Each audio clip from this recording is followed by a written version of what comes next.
అద్దుకున్నది అరుపు వింటే ఆ ఆనందమే వేర్రా.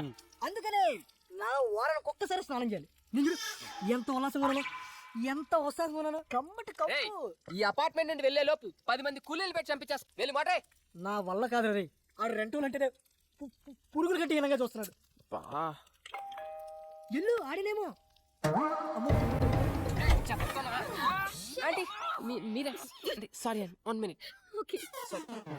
చెప్పానా వీడి దగ్గర చాలా ఎద్ద విషయాలు ఉన్నాయని. చెప్పండి ఆంటీ. ఏం లేదు బాబు, మా శ్రేయాని కాస్త పాస్పోర్ట్ ఆఫీస్ వరకు తీసుకెళ్తావేమోనని ఒక్కరితే వెళ్ళటానికి భయపడుతోంది. ఏం చేస్తా ఇంట్లో. ఏం బాబు తీసుకెళ్తావా? అది కాదంటీ, యాక్చువల్గా నా బైక్ ప్రాబ్లం వస్తే సర్వీసింగ్ ఇచ్చాను. పోనీ మా అమ్మాయి బండి వేసుకెళ్ళండి. అలా కాదంటీ. ఏం అక్కర్లేదులే, నువ్వు రా మమ్మీ. నా కోసం ఎవరిని బతిమాలాల్సిన అవసరం లేదు. మన మనమని తీసుకెళ్తాను, నేను చెప్పినట్టు వింటాడు, నా కోసం ప్రాణం పెడతాడు. నువ్వు పద.